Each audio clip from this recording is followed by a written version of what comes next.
again, everybody. Sebastian here. This is going to be Forerunner news. That's right. We're getting an update here in Forerunners on 12.6.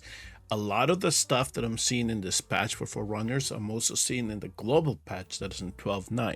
So we'll kind of get a little bit of a preview here on Forerunners, but it's certainly coming to global right away. They're not wasting any time with this. There's no reason to forerun some of the items that they listed in this patch. So here, let me see if I can bring you with me along as look at this patch notes. They haven't put him in game yet, so I'm gonna have to rely on the notes that they release from Discord. So you can see here for Forerunners is 12.6. I also said that there was an announcement for global that's 12.9.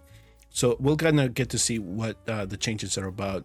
But one of the things is for sure that they're going to rework in it a little bit, just to at least make him better, you know, just to at least allow us to bring him in and see if we can do anything else with him. And there is a benefit now. There is a benefit to try to incorporate him into your team, especially if you miss the Alistar fusion. The new effect added to his basic attack is that it will reduce the target's damage by 30% for 2.5 seconds. I don't know if this is going to have a chance to proc, but if we can make him fast enough, I think that we can probably keep this up, the uptime to be significant. So we'll see how this actually this interaction behaves, especially in a Semra or a Drake's Chasm battle. His talents also will, the ancient core damage per second will increase from 20 to 25%. So at least we'll get a little bit more damage from that. Because this in the hero section, this is kind of somewhat unrelated to it, but it is related to the hero himself. Anything where they are describing rage region effects in the support cast, they're going to improve the descriptions for it.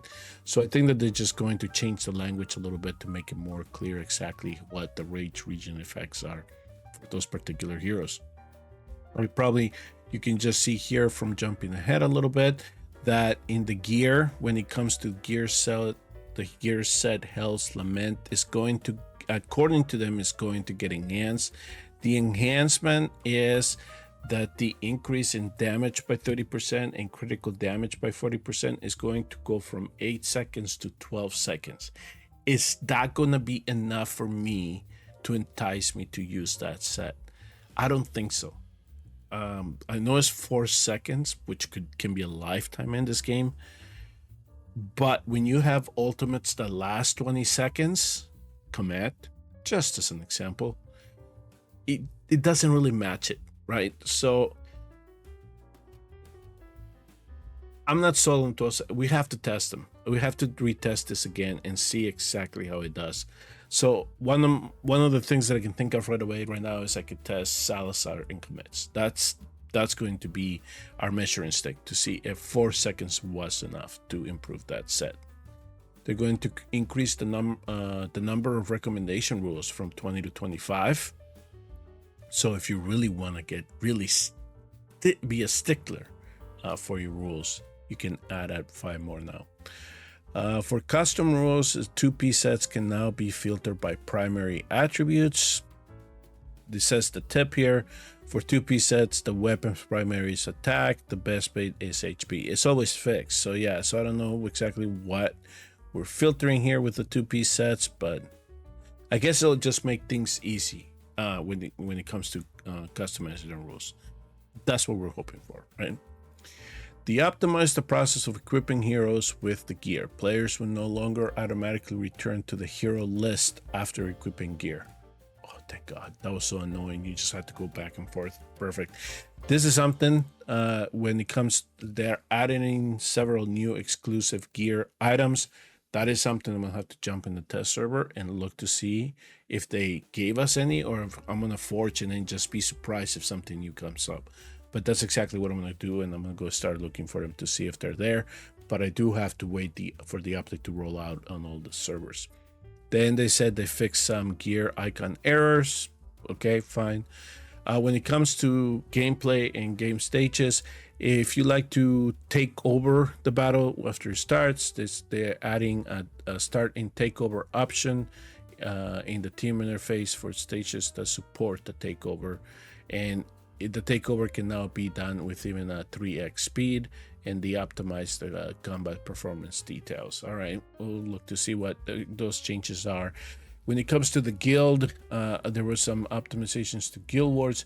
You can now view the corresponding team's garrison map during the guild war preparation phase. Oh, this is, we've been, I think I've been asking for this for a while, because you want to look at the formation of your guildmates, and you can't. You got to go to friendlies to go actually look at the formation. So I'm glad that they're finally putting it up in the preparation phase, and you don't have to wait until the battle is running, right?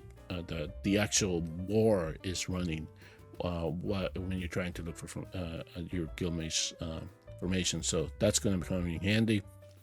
Less jumping around. Optimize the guild mails layout, okay, and the weekly guild mail limit is increased from 5 to 10.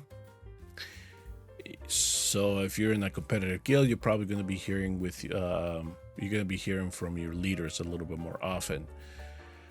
Under the other section, the hero interface now will display the hero tags. You can tap the tags to view the description.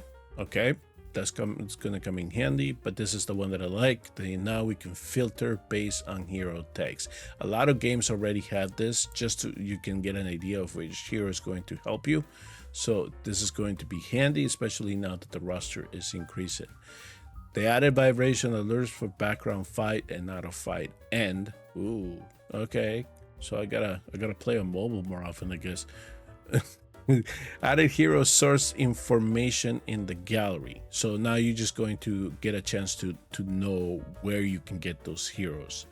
They removed the option for mythic gear from the auto fight.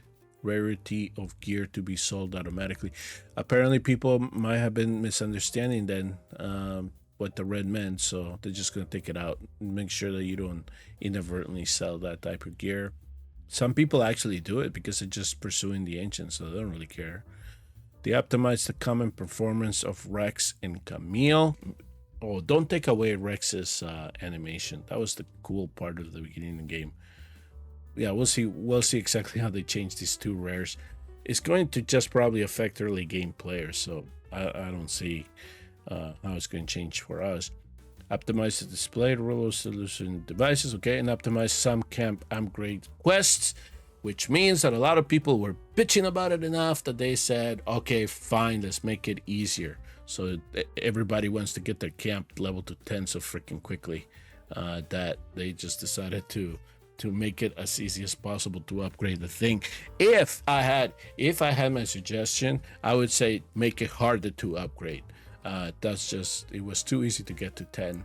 This is the third time around that I've been playing around with the camp. But now I think that the big thing here is going to be the Init buff and the Hellslament buff. So Init a little bit more punch, hopefully. And now he has a debuff that he's actually adding to his kit. So that coming handy.